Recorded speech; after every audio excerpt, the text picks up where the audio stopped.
Hello my dear student, welcome back to another new video. My name is Aamir from A1 coaching. तो बेटा आज start करने जा रहे हैं हम लोग अपना न्यू चैप्टर जिसका नाम है industrial relations, trade unions and social security, chapter number 12 commercial studies का। और अगर चैनल में पहली बार आए हो तो आपको बता दूं कि आपको इस चैनल पर कॉमर्स इकोनॉमिक्स क्लास 10 का पूरा सिलेबस कराया जा रहा है। ऑलरेडी 4 साल से कराया जा रहा है। डिस्क्रिप्शन में प्लेलिस्ट है, पढ़ना चाहते हो तो पढ़ सकते हो। पूरा का पूरा इंपॉर्टेंट क्वेश्चन, नोट्स वगैरह सब कुछ अपलोडेड है। जाओ और बढ़िया से स्टडी करो। फिलहाल हम स्टार्ट करते हैं सेशन 2025 से 26 वाले बच्चों के लिए चैप्टर नंबर 12 जिसका नाम है industrial relations, trade unions and social security. तो देखो सबसे पहले बात करेंगे हम लोग इंडस्ट्रियल रिलेशन क्या होता है। क्या होता है भाई? इंडस्ट्रियल रिलेशन होता क्या है? तो देखो इंडस्ट्री में दो लोग काम करते हैं भैया। आपकी दुकान भी होगी तो दो लोग होंगे, एक होगा एम्प्लॉयर्स और दूसरा कौन होता है भाई? एम्प्लॉयज़।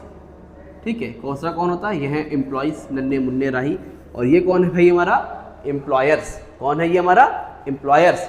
तो एम्प्लॉयर्स और एम्प्लॉयज़ इन दोनों के बीच में भाई, इन दोनों के बीच में जैसे रिलेशन को हम लोग क्या बोलते हैं? इंडस्ट्रियल रिलेशन बोलते हैं। मतलब एक एम्प्लॉयर एम्प्लॉयज़ के बीच में जो रिलेशन होता है ना, एक अच्छा रिलेशन होना जरूरी होता है, उसको हम लोग क्या बोलते हैं? Industrial relation. तो क्या लिखा है? Industrial relation means the relationship between employees and employers in industrial organisation. एक एम्प्लॉयर और एम्प्लॉयज़ के बीच में एक अच्छा रिलेशनशिप होना चाहिए। तो इन दोनों के बीच जो रिलेशन होता है उनको हम लोग क्या बोलते हैं? इंडस्ट्रियल रिलेशन बोलते हैं। समझे कि नहीं समझे? समझ गए? चलो ठीक, आगे देखो। आगे है बेटा ऑब्जेक्टिव्स ऑफ इंडस्ट्रियल रिलेशन। अगला टॉपिक क्या हमारा? Objectives of industrial relation. तो अब ये ऑब्जेक्टिव्स क्या है भाई? और चलो देखते हैं।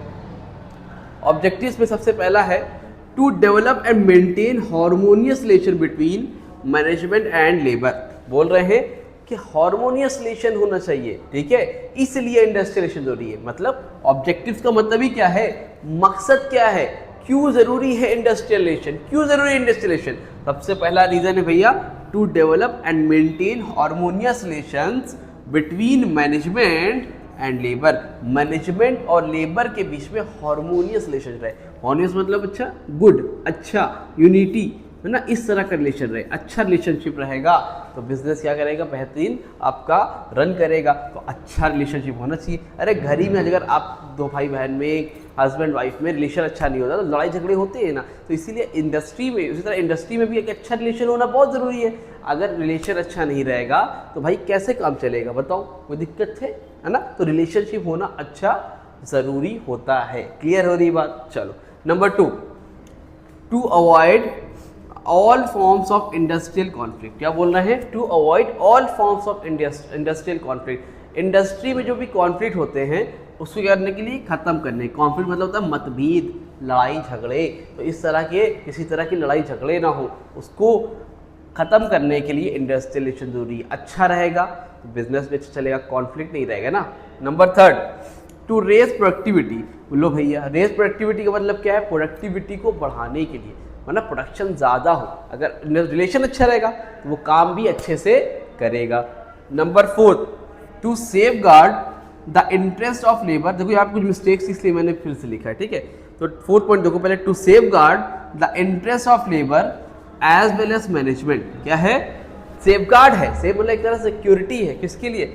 Interest of labour as well as, दोनों का फायदा होता है। अगर इंडस्ट्रियल रिलेशन होता है तो बेनिफिट भैया दोनों का होता है, चाहे वो एम्प्लॉयर हो, चाहे वो एम्प्लॉइज हो, चाहे वो मैनेजमेंट हो, चाहे वो लेबर हो। मैनेजमेंट मतलब एक तरह से एम्प्लॉयर है, लेबर मतलब आपका एम्प्लॉइज है। तो उन दोनों के बीच में एक अच्छा, दोनों का बेनिफिट होता है इंडस्ट्रियल रिलेशन होने की वजह से। लास्ट पॉइंट है टू रेज प्रोडक्टिविटी। देखो प्रोडक्टिविटी 3rd वाले में भी लिखा है, टू रेज प्रोडक्टिविटी यहाँ भी लिखा है। आगे क्या लिखा है? In an era. देखो कटा है, देख लो, to raise productivity in an era of full employment by, क्या लिखे? BY बाय है, by reducing the tendency of higher labour turnover and absenteeism. मतलब ये बोल रहे हैं प्रोडक्टिविटी बढ़ेगी और कैसे बढ़ेगी अगर रिलेशनशिप अच्छा होगा, उनको फुल एम्प्लॉयमेंट मिले, मतलब उनको जितना काम आता है उस हिसाब से उनको काम मिले, उनको उतनी सैलरी मिले तो वो भी खुश रहेंगे। और अगर वो उनको उतनी सैलरी मिलेगी, लेबर टर्नओवर का मतलब होता है जितनी उनकी कैपेसिटी है उस हिसाब से उनको काम कराया जाए, उनको सैलरी दी जाए, तो उनको वो भी मन लगा के काम करेंगे, तो आपका जो बिजनेस होगा वो अच्छे से चलेगा। तो प्रोडक्टिविटी बढ़ाने के लिए आपको भाई उनको उस हिसाब से सैलरी भी देनी चाहिए, ठीक है। तो ये हो गया आपका ऑब्जेक्टिव्स। 4 ज़्यादा पूछते हैं, एनी 4 जरूर से देख के जाना, 5 पूछने के चांसेस कम ही रहते हैं, ठीक। आगे है, इसको रफ करूँ, स्क्रीनशॉट लेना है, स्क्रीनशॉट ले लो। और अगर इसका नोट चाहिए होगा तो आप लोग, अगर notes free of cost notes uploaded है, आप जाओ डिस्क्रिप्शन में ऐप का लिंक है, ऐप डाउनलोड करो।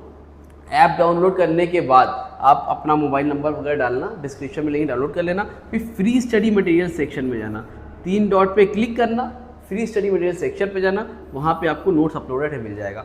उसके अलावा अगर आप इंपॉर्टेंट नोट्स चाहते हो कॉमर्शियल स्टडीज़ का, जिसमें आपको इंपॉर्टेंट क्वेश्चंस भी मिलेंगे, प्रैक्टिस के लिए भी क्वेश्चंस मिलेंगे, तो अगर वो नोट्स चाहते हो तो उसके लिए आप जाओगे तो आपको वहाँ पर कोर्स अपलोडेड है, आप वहाँ कोर्स से जाके परचेज कर सकते हो, जहाँ पे जस्ट आपको पे करने होंगे 150 रुपीज़। उसमें आपको नोट के साथ साथ, रिवीजन नोट के साथ साथ कुछ प्रैक्टिस के लिए एमसीक्यूज भी मिलेंगे, इंपॉर्टेंट क्वेश्चंस भी मिलेंगे, तो ये सारी चीज़ें आपको मिलने वाली है, तो वो भी आपके लिए बहुत हेल्पफुल हो सकता है अगर आप चाहो तो। और उसके लिए आपको जस्ट पे करने होंगे 150 रुपीज़ फॉर ऑल चैप्टर्स। और अगर पर चैप्टर के हिसाब से चाहते हो तो आप मेरे व्हाट्सएप नंबर पर कॉन्टैक्ट कर लेना, वहाँ पे भी आपको जस्ट 15 रुपीज़ पर चैप्टर मिल जाया करेगा, ठीक है। और कोई दिक्कत, कोई परेशानी हो तो आप मुझसे कांटेक्ट कर सकते हो। एट लास्ट थिंग बताना था कि हम लोगों ने अपना व्हाट्सएप ग्रुप बना रखा है, जहाँ पे इंपॉर्टेंट क्वेश्चंस, इंपॉर्टेंट नोट्स, सारी चीज़ें शेयर की जाती है। जो उनकी नंबर है मेरा 8957250045 पर, तो अगर आप ऐड होना चाहो तो ऐड हो सकते हो। ऐड होने के लिए आपको बस करना पड़ेगा अपना नेम, अपना क्लास और अपना सिटी, तीनों चीज़ मेंशन कर देना, मैं आपको ग्रुप, व्हाट्सएप ग्रुप पे ऐड कर दूंगा, ठीक है। चलो आगे बढ़े, ठीक है। अब अगला टॉपिक है ट्रेड यूनियन। क्या है मीनिंग ऑफ ट्रेड यूनियन? क्या है भाई मीनिंग ऑफ ट्रेड यूनियन? अब ये ट्रेड यूनियन क्या होता है भाई? ट्रेड यूनियन समझते हो? ट्रेड यूनियन का मतलब होता है लेबर का अपना यूनियन बना लेना। अब देखो लेबर का जल्दी कोई सुनता नहीं है, बॉस लोग जल्दी सुनने वाले नहीं है, तो अब बहुत से लेबर हैं, 1 labour, 2 labour, 3 labour, 4 labour, 5 labour, 6, 7, 8, 9, 10, 11, 12, इस तरह से मान लो 40-50 लेबर भी काम करते हैं, अब 10 ही काम करते हैं, तो लेबर हैं। अब इनको तो दबाया ही जाता है हर जगह लेबर को, भैया ऐसा करना है, वैसे करना है। अब लेबर का कोई सुनने उनने वाला होता नहीं है, तो लेबर अपना यूनियन बना लेते हैं। एकता में शक्ति होती है, आपने सुना होगा यूनिटी इज स्ट्रेंथ, तो यूनिटी में क्या होती है? शक्ति होती है। अगर आप को साथ में रहोगे तो कोई आपको नहीं कर पाएगा, लेकिन आप अगर आपस में ही लड़ोगे, है ना, अगर आप आपस में ही लड़ोगे तो भैया भी दिक्कत है वहाँ पर। तो इसलिए यूनिटी इज स्ट्रेंथ, तो लेबर लोग क्या करते हैं? अपने साथ यूनिटी बना लेते हैं। क्या कर लेते हैं? एक यूनिटी बना लेते हैं सबके सब, है ना, उसको बोलते हैं ट्रेड यूनियन। अगर इनके साथ कुछ भी गलत होगा तो ये सब मिल के आवाज़ उठाते हैं। अगर कोई बेचारा एक है, तो अगर कोई एक है तो उसको दबाते हैं, ठीक है। अगर जैसे कोई आप अपने घर में लड़की हो, लड़के हो, तो आपकी बात को नहीं सुना जाएगा, हर आदमी आपको दबाएगा, ठीक है। लेकिन अगर उसी आपके साथ 2-3 लोग हो, नहीं ऐसा होना चाहिए, फिर वहाँ पर आपकी बात को क्या होता है? सुना जाता है। तो उसी तरह भैया ये क्या कह रहे हैं कि जो वर्कर हैं, यहाँ पर वर्कर हैं, तो अपना खुद का यूनियन बना लेते हैं, फिर इनकी बात को सुना जाता है। जैसे अब इनकी सैलरी नहीं बढ़ाई जा रही है तो लोग स्ट्राइक कर देंगे, हमारी मांगे पूरी करो, हमारी मांगे पूरी करो। इस तरह से देखा होगा ना, नहीं चलेगी, नहीं चलेगी, ऐसे लोग बोलते हैं ना, अब हमारी मांगे पूरी करो। तो ये सारी चीज़ें वो कहते हैं, तो वो कौन है? ट्रेड यूनियन, अपनी मांग को पूरी कराते हैं। तो यूनियन का मतलब ये अपना खुद का यूनियन बना लेते हैं ताकि इनकी मांगों को वहाँ पर सुना जाए। तो क्या है ये? A trade union seeks to protect and promote the interest of worker. क्या है? A trade union seeks to protect करता है भैया, और प्रमोट करता है the interest of worker, worker को प्रमोट करता है। वहां पे जितने भी लोग एम्प्लॉय काम करते हैं सबके हित में काम करने का काम करता है अपना ट्रेड यूनियन। आई होप आपको ये क्लियर हो गया होगा। कोई दिक्कत, कोई परेशानी रह गई हो भैया कांटेक्ट कर लेना व्हाट्सएप पे, ठीक। चलो आगे बढ़ा जाए, इसको हटा रहा हूँ, ठीक। अब देखो ऊपर चलो भैया, तुम ऊपर चलो।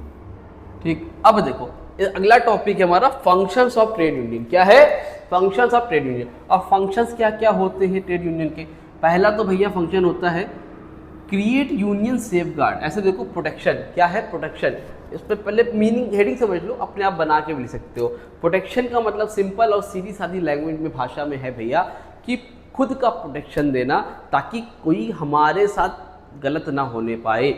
Create union safeguard workers against all sorts of exploitation, किसी भी तरह का एक्सप्लॉयटेशन ना हो पाए by the employer and political parties, किसी भी बॉस की तरफ से, एम्प्लॉयर मतलब बॉस ओनर की तरफ से, और कोई पॉलिटिकल पार्टीज की वजह से हमारे साथ एक्सप्लॉयटेशन ना होने पाए। ठीक, a union provide protection from unfair labour practices and attractive activities of management. Union provide protection, union क्या करता है? प्रोटेक्शन प्रोवाइड करता है unfair labour practices and activities of management से। समझ में आ रही बात? कोई दिक्कत, कोई परेशानी नहीं है भैया। आगे देखते हैं, प्रॉपर स्टैंडर्ड ऑफ लिविंग। क्या है? प्रॉपर स्टैंडर्ड ऑफ लिविंग होना चाहिए भाई। दूसरा काम होता है ट्रेड यूनियन का, दूसरा फंक्शन है प्रॉपर स्टैंडर्ड ऑफ लिविंग। ऐसी जगह पर काम ना कराओ भैया, लेबर है तो क्या धूप में काम कराओगे? क्या हवा नहीं दोगे हमारे सर पे? हमें भी तो थोड़ी सी हवा लेने का अधिकार है, हमें भी तो अच्छी खुली हवा में रहने का भाई राइट्स होता है। क्या हम लेबर हैं तो क्या ऐसे ही मतलब ऐसे ही फेंक दो बेटा? क्या ऐसा तो नहीं करना चाहिए। तो वही बोल रहे हैं कि प्रॉपर स्टैंडर्ड ऑफ लिविंग, अगर प्रॉपर स्टैंडर्ड ऑफ लिविंग नहीं मिलता है तो ट्रेड यूनियन अपनी आवाज उठाता है फिर से, हमारी मांगे पूरी करो, पूरी करो, पूरी करो। ठीक है, तो union attempt to secure for workers fair wages, proper working conditions and welfare facilities like health, housing, recreation and social security so as to ensure desirable living standard for them, ताकि उनको डिजायरेबल, क्या desirable living standards मिले ताकि वो अच्छे से खुशी से भैया रह सके। क्लियर? कोई दिक्कत, कोई परेशानी आई होप नहीं होगी। चलो आगे बढ़ें। ठीक है, तीसरा है इकोनॉमिक सिक्योरिटी। अब तीसरा है ट्रेड यूनियंस का तीसरा फंक्शन है और ये है इकोनॉमिक सिक्योरिटी। अब ये यूनियन इसलिए बनाते हैं ताकि इकोनॉमिक सिक्योरिटी मिले। मान लो कोई लेबर है, काम करते करते वहीं पे चोट लग गई, इकोनॉमिक सिक्योरिटी मिले। तबियत खराब हो गई, इकोनॉमिक सिक्योरिटी, मतलब वहाँ पर जो कंपनी है वो उनका इलाज कराए, जो बॉस है वो इनका इलाज कराए, पेंशन वगैरह मिले। तो इन सारी चीज़ों के लिए, पेंशन समझते हो ना, रिटायर्ड होने के बाद कुछ पैसे मिले, है ना, तो वो सारी चीज़ों के बारे में ये लोग अपनी आवाज़ रखते हैं। ठीक, तीसरा मकसद ये हो गया इनका। चौथा मकसद क्या है भैया? स्क्रीनशॉट लोगे? ले लो। चलो, फोर्थ पॉइंट है बेटा सेंस ऑफ बिलोंगिंग। क्या है? फोर्थ पॉइंट है बेटा आपका सेंस ऑफ बिलोंगिंग। इसका मतलब क्या है? By joining a union he can associate with fellow workers and gain social respect. Paid union generate a spirit of self respect and self reliance among workers. मतलब अब खुद की एक अपने लिए क्या हो, सेल्फ रिलायंस हो, आत्मनिर्भर हो, सेल्फ रिस्पेक्ट मिले। भैया लेबर है तो कोई दबाए नहीं, सेल्फ रिस्पेक्ट चाहिए, आत्मनिर्भर होना है। तो इन सारी चीज़ों के लिए भाई हम लोग क्या करते हैं? क्या करते हैं? हम लोग ट्रेड यूनियन बनाते हैं, इसलिए ताकि हमें मार्केट में, हमें समाज में, सोसाइटी में क्या मिले? सेल्फ रिस्पेक्ट मिले। First of all thing, self respect one of the most important thing. बेटा याद रखना, कुछ भी हो आपकी लाइफ में सेल्फ रिस्पेक्ट बहुत ज़्यादा इंपॉर्टेंट है। ये आपके लिए पर्सनल भी है। अगर आपको कोई भी चीज़ें हैं, अगर ऐसा कुछ चीज़ें हैं आप कर चाहते हो नहीं मिल रही है, तो आपको यार सेल्फ रिस्पेक्ट सबसे पहले फर्स्ट ऑफ ऑल देनी चाहिए। अगर आप अपनी खुद की सेल्फ रिस्पेक्ट नहीं दे रहे हो तो दूसरा आदमी, बाहरी आदमी आपकी क्या इज्जत करेगा? तो इसलिए सेल्फ रिस्पेक्ट के लिए आपको आवाज़ उठानी होगी। उसी तरह यहाँ पर जो लेबर होता है वो भी सेल्फ रिस्पेक्ट चाहता है, सेल्फ रिलायंस चाहता है, आत्मनिर्भर होना चाहता है। Number 5, self expression. Self expression का मतलब क्या है? Union serve as medium through which workers can express their grievances and situation to employers.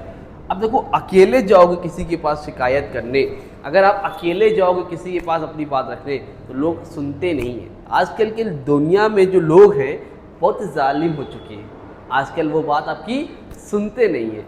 अब आप कहोगे भैया ऐसा है, कहेंगे चलो चलो चलो जो कह दिया है करना पड़ेगा, बात खत्म हो गई, जो कह दिया है वो करना पड़ेगा, मतलब करना पड़ेगा। अब आप कुछ नहीं कर पाओगे, आप सरेंडर हो जाओगे। आप अकेले हो तो आपकी कोई सुनने वाला वहाँ पर नहीं है, आप अकेले हो तो वहाँ पर सुनने वाला नहीं है। उसी तरह जो लेबर होता है, लेबर की भी कोई सुनने वाला नहीं है अगर लेबर अकेला है तो।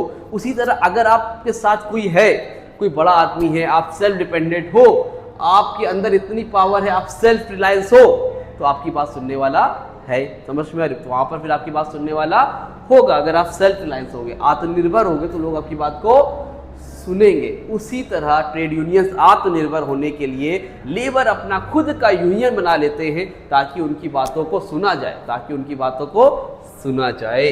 ठीक है, अपनी ग्रीवेंसेस मतलब होता शिकायतें, अपने सजेशन एम्प्लॉयर को दे सकते हैं। अब ये मैं खुद अकेले चला जाऊं, भैया एम्प्लॉयर साहब सुनो मुझे सजेशन देना है, तुम भी सजेशन दोगे, चलो चलो चलो चलो चलो। या फिर मैंने बोला यार मुझे कुछ शिकायत है, अच्छा शिकायत है, हो लेबर और चले आओ शिकायत करने, चलो किनारे हटो, कोई नहीं सुनेगा। लेकिन जब आप एक साथ उसके ऊपर अटैक करोगे ना, अच्छे अच्छे सुनेंगे। तो ट्रेड यूनियन भी भैया ऐसा ही करता है। नंबर 6 पर है प्रोटेस्ट। क्या है? प्रोटेस्ट। प्रोटेस्ट का मतलब भूख हड़ताल करना, है ना, नारे लगाना। देखा आपने, स्ट्राइक पे जाते हैं लोग। तो प्रोटेस्ट करोगे तो अकेले तो करोगे नहीं सड़क पे, तो आपके साथ कोई होना चाहिए ना। तो ट्रेड यूनियन में क्या होते हैं, सब लोग एक साथ होते हैं और प्रोटेस्ट करते हैं, मिलकर आवाज़ उठाते हैं अपने लिए, खुद के लिए आवाज़ उठाने कर वो करते हैं। तो छठा फंक्शन होता है प्रोटेस्ट करना। आई होप यहाँ तक अच्छे समझ में आ गया होगा। इसका स्क्रीनशॉट लेना है तो याद ले लो, फिर आगे आपको बताता हूँ सोशल सिक्योरिटी से। जल्दी से स्क्रीनशॉट लो। ले लिया? स्क्रीनशॉट लिया? चलो जल्दी से। ठीक है, तो चलो फिर अब आगे बढ़ते हैं और अपना लास्ट टॉपिक देखते हैं इसमें। इसका नाम है सोशल सिक्योरिटी। क्या नाम है? Social security. जैसा कि मैंने आपको बताया था, ये 3 पार्ट्स में, इंडस्ट्रियल रिलेशंस, ट्रेड यूनियंस और सोशल सिक्योरिटी। तो इंडस्ट्रियल रिलेशन हो गया, ट्रेड यूनियन भी हो गया, अब लास्ट क्या है? Social security. अब ये होती क्या है? अब देखो जनरली ऐसे समझो ये सोशल सिक्योरिटी होता क्या है। यार देखो, जो इतने एम्प्लॉयज़ होते हैं हमारे, कौन होते हैं ये? एम्प्लॉयज़ होते हैं। तो ये लोग क्या करते हैं? कंपनी में जॉब करते हैं भाई। क्या करते हैं ये लोग? कंपनी में जॉब करते हैं। तो अब कोई जॉब करता है, कोई 20 साल काम करता है, कोई 30 साल काम करता है, कोई 40 करता है, कोई 50 करता है। तो बहुत से लोग हैं जो अपनी लाइफ दे देते हैं। तो भाई ये क्या चाहते हैं क्या ना, कि इनको कुछ सोशल सिक्योरिटी तो मिले।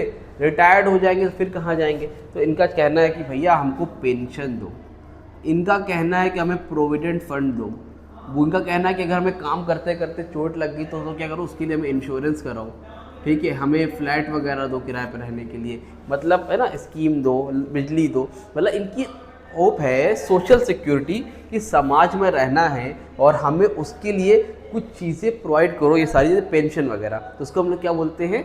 सोशल सिक्योरिटी बोलते हैं। अगर बुकिश लैंग्वेज में देखें तो क्या है? Securing of an income to take the place of earning when they are interrupted by unemployment, sickness और एक्सीडेंट। मतलब उनका अनएम्प्लॉयड हो गए, बीमार हो गए, एक्सीडेंट हो गया। To provide for the retirement through old age, provide against loss of support by death, ठीक है, of another persons and to meet exceptional expenditure connected with birth, death और marriage। तो मतलब इस तरह से कोई भी चीज़ होती है, कोई भी घटना घटती है, फिर वहाँ पर उनको समझने वाला कौन है? कोई भी नहीं। तो ये कहने का मतलब है कि कुछ भी इस तरह की घटना घटती है तो ये सारे सोशल सिक्योरिटी आप उनको प्रोवाइड करो। अब 5 तरह की सिक्योरिटी है जो कि बहुत इंपॉर्टेंट है, पेपर में आती है। स्लेब बुक में आपके बहुत सारे हैं, बस सिलेबस में आपको सिर्फ 5 ही है। इसमें नंबर 1 पर है प्रोविडेंट फंड, दूसरा है ग्रेचुइटी, तीसरा है आपका पेंशन, चौथा है आपका ग्रुप इंश्योरेंस और 5th है आपका मैटरनिटी बेनिफिट। ये 5 आपको देख रहे हैं और सिलेबस आपका हो जाए, चैप्टर आपका हो जाएगा कंप्लीट। चलो आओ देखते हैं और ख़त्म करते हैं भैया। सबसे पहले जो नंबर 1 पर है भाई, उसमें है number 1 is provident fund scheme. क्या है? Provident fund scheme. और ये प्रोविडेंट फंड स्कीम होती क्या है? इसको हम लोग शॉर्ट में पीएफ भी बोलते हैं। अगर आप लोगों के घर में कोई गवर्नमेंट जॉब में होगा तो आपने पीएफ का नाम सुना होगा, कि जब वो कोई भी इंसान रिटायर्ड होता है, क्या होता है? रिटायर्ड होता है, तो कंपनी क्या करती है भैया? उनको प्रोविडेंट फंड देती है। क्या देती है? प्रोविडेंट फंड दिया करती है। कोई दिक्कत यहाँ तक नहीं। अब कैसे देती हूँ मैं बता दूंगा। अब होता क्या है, जैसे मान लो आप कहीं किसी कंपनी में काम करते हो, गवर्नमेंट जॉब भी करते हो, कुछ लोग प्राइवेट में भी करते हैं ऐसा। तो मान लो आप 10,000 रुपीज़ कमाते हो, तो 10,000 का कुछ परसेंट यानी कि मान लो 1,000 रुपये एम्प्लॉई के पैसे से काट लिया जाता है। जब सैलरी आपकी 10,000 है तो आपका 1,000, 10,000 का 1,000 रुपये क्या होता है, एम्प्लॉयज़ को दिया जाता है। किसको, मतलब इसको जमा कर लिया जाता है, कट के मिलता है। आपको 9,000 सैलरी मिलती है। कितनी मिलती है, 10 में कितनी मिलती है, 9,000 मिलती है। और 1,000 रुपये कहाँ चला जाता है, पीएफ में चला जाता है, कहीं कंपनी इन्वेस्ट कर देती है। उसी तरह 1,000 रुपये सेम अमाउंट एम्प्लॉयर भी सबमिट करता है। ठीक है, जितना पैसा आपका होता है उतना ही पैसा एम्प्लॉयर यानी कि आपका बॉस भी करता है। ठीक है, अब 2,000 रुपये हो गए हर महीने, इस तरह हर महीने 2,000 चल रहा है। तो ये सारे पैसे जमा होते रहते हैं, कंपनी कहीं इन्वेस्ट कर देती है। और जब एक टाइम के बाद आप रिटायर्ड हो गए तो ये पैसे विद इंटरेस्ट के साथ पैसे बढ़ाकर आपको मिलते हैं। इसको हम लोग क्या बोलते हैं, प्रोविडेंट फंड बोलते हैं। समझ में आ रही बात। कब मिलते हैं ये, आपकी डेथ हो जाती है सडन, वो अलग बात है। आप रिटायर्ड होते हो तो मिलते हैं। तो इन सारे केसेस में आपको मिलते हैं। ठीक है, प्रोविडेंट फंड स्कीम। लेकिन एटलीस्ट 3 मंथ्स, कितने मंथ्स बेटा, 3 मंथ्स आपने काम किया हो, एटलीस्ट 3 महीने आपने काम किया होगा, तब मिलेगा प्रोविडेंट फंड स्कीम, अदरवाइज नहीं मिलती है। क्लियर है, समझ में आ रही बात। आई होप समझ में आया। पेपर में इतना कुछ नहीं है, जस्ट इतना सा आप जितनी नोट लिखवाया है इतना लिख के चले जाओगे तो आपको फुल मार्क्स मिलेंगे। ठीक, आगे बढ़े। चलो देखो आगे है नंबर 2 पर ग्रेचुटी। क्या लिखा है, ग्रेचुटी। अभी ग्रेचुटी क्या होता है, ग्रेचुटी का मतलब होता है, ये भी इस तरह का होता है। अब मान लो कोई एम्प्लॉय है आपकी कंपनी में 10 साल, 15 साल, 20 साल से काम कर रहा है। ठीक है, 30 साल, 40 साल से काम कर रहा है। तो क्या आपका फ़र्क नहीं बनता है कि जब वो वर्कर छोड़ के जाए तो उसको कुछ गिफ्ट वगैरह दिया जाए, कुछ अपने कंपनी की तरफ से दिया जाए। तो जो कंपनी उसको अपनी तरफ से देती है उसको हम लोग क्या बोलते हैं, ग्रेचुटी। होता क्या है इसमें भाई, मान लो एक इंसान है जिसकी सैलरी 30,000 रुपीज़ है। कितनी है, 30,000 रुपये। कितने रुपए, 30,000 रुपये। तो कंपनी क्या करती है कि भाई इनकी सैलरी का 50%, सैलरी का 50% कितना होगा, 15,000 इंटू कितने साल उस बंदे ने काम किया, 5 साल, 10 साल, 15 साल, 20 साल। मान लो 10 साल किया तो 15,000 का 10 से मल्टीप्लाई करो कितना हो जाएगा, 1,50,000। तो 1,50,000 रुपीज़ कंपनी देती है। मतलब जितनी भी सैलरी है, सपोज मान लो आपको सैलरी 50,000 है, कितनी 50,000, तो 50,000 का 50% होगा 25,000। और कितने साल उस बंदे ने काम किया, 5 साल, 10 साल, 10 साल किया तो 2,50,000 रुपये। तो इस तरह से कंपनी हिसाब करती है और पैसे देती है। इसको हम लोग बोलते हैं ग्रेचुटी। ग्रेचुटी क्या है, gratuity the terminal benefit to worker when he leave the employment, जब एम्प्लॉयमेंट छोड़ के जाता है, after working for a certain number of years, कुछ सालों बाद, under the payment of gratuity act 1972। इसमें ग्रेचुटी वाली जो चीज़ें चलती है वो 1972 के ऑर्डर चलती है। Gratuity is payable and employee on the following condition occasion, following occasion पर दिया जाता है। Number 1, terminate of employment of superannuation, termination of employment on retirement, retire जब होता है, termination of employment due to resignation, resign करके जाता है, और termination of employment on death, death के टाइम पे। ठीक है, ये सारी चीज़ें हैं भैया जो इसके अंदर आती है। कोई दिक्कत, कोई परेशानी हो तो बताइएगा, अदरवाइज स्क्रीनशॉट ले लिए। 2 चीज़ें बची है उसको बताता हूँ और चैप्टर को कंप्लीट करता हूँ। ले लिए स्क्रीनशॉट, चलो ठीक है। इसके बाद है आपका, एक सेकेंड रुकना,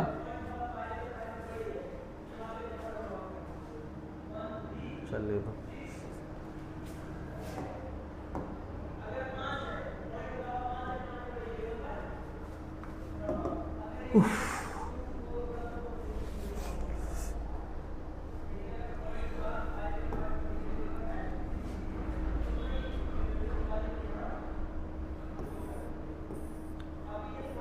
ठीक, उसके बाद है आपका तीसरा पेंशन। पेंशन से पहले तो कोई डिफरेंस दे रखा है ग्रेचुटी और आपके प्रोविडेंट फंड में, तो इसको देख लेना। ग्रेचुटी और प्रोविडेंट फंड में डिफरेंस क्या होता है।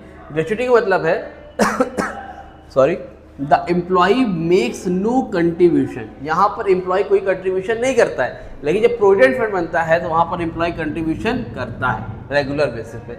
नो स्पेसिफिक इन्वेस्टमेंट, यहाँ पर क्या है, the amount of specifically investment and an interest, यहाँ पर जो पैसा लेते हैं एम्प्लॉय से या एम्प्लॉयर से उसको कहीं पर इन्वेस्ट करते हैं और उस पैसे से इंटरेस्ट मिलता है। यहाँ पर ऐसा कुछ नहीं होता है, वो खुशी से दिया जाता है, भैया एम्प्लॉय होके जाता है। तो समझ में आ गई बात, ठीक है। अगला है पेंशन। पेंशन के बारे में क्या बताएं, ये तो नॉर्मल सी चीज़ है, रिटायर्ड होता है तो पेंशन मिलती है। कुछ लोग ऐसे होते हैं जो विडो होती है, विडो मतलब विधवा होती है, तो उनको पेंशन मिलती है। कुछ गरीब होते हैं जिनको कोई नहीं होता है, उनको पेंशन मिलती है। तो अलग अलग तरह की पेंशन होती है, जहाँ पर एक तरह से लोगों की हेल्प के लिए, रोजगार के लिए पैसे दिए जाते हैं, उसको हम क्या बोलते हैं, पेंशन। तो government of India has a form family pension scheme to provide family pension benefit to the employees को प्रोवाइड करने के लिए चलाया था गवर्नमेंट ने। The scheme was launch with the objective to providing long term recurring financial assistance, long term के लिए फाइनेंशियल असिस्टेंस प्रोवाइड की जाए to employ after retirement and to his family in case of premature death while in service. मान लो कभी किसी काम करते करते डेथ हो गई तो उनकी फैमिली में आपकी जो होगा उनको जॉब मिल जाती है या तो फिर पेंशन मिल जाती है। तो ये सारी स्कीम रहती है। नंबर 4 पर है ग्रुप इंश्योरेंस। क्या है बेटा, ये ग्रुप इंश्योरेंस क्या होता है? ग्रुप इंश्योरेंस का मतलब ये होता है कि मान लो ये एक आदमी है जिसका नाम है राहुल, एक आदमी है जिसका नाम है राजू, एक का नाम है भैया रामू, एक का नाम है रोहन, ठीक है, और एक का नाम है अर्जुन। अब ये 5 लोग हैं, ये 5 के 5 मिलके साथ में काम करते हैं, ठीक है। अब इनका हेड है, इनका एक हेड है, इसका नाम है क्या नाम है इसका, अरमान, ठीक है। तो एक है अरमान, तो इसके अंडर में ये 5 काम करते हैं। इतनी बात समझ में आ रही है? अब ये 5 इसके अंडर में काम करते हैं तो ये कंपनी इनका इंश्योरेंस एक साथ करा देती है। क्या करती है? एक साथ करा देती है। अगर मान लो राहुल की तबीयत खराब है तो वो उसी इंश्योरेंस का काम हो जाएगा, रोहन की खराब है तो उसी इंश्योरेंस का काम हो जाएगा। मतलब इंश्योरेंस एक कराया जाएगा लेकिन वो अप्लाइड सब पर होगा। इंश्योरेंस एक पर होगा लेकिन वो अप्लाइड सब पर होगा। लेकिन उसका हेड जैसे ये है एक ही होना चाहिए, 4 हेड नहीं होने चाहिए। आई होप आपको ग्रुप इंश्योरेंस भैया समझ में आ गया होगा। आगे बढ़े कि ना बढ़े? एक सेकेंड रुकना।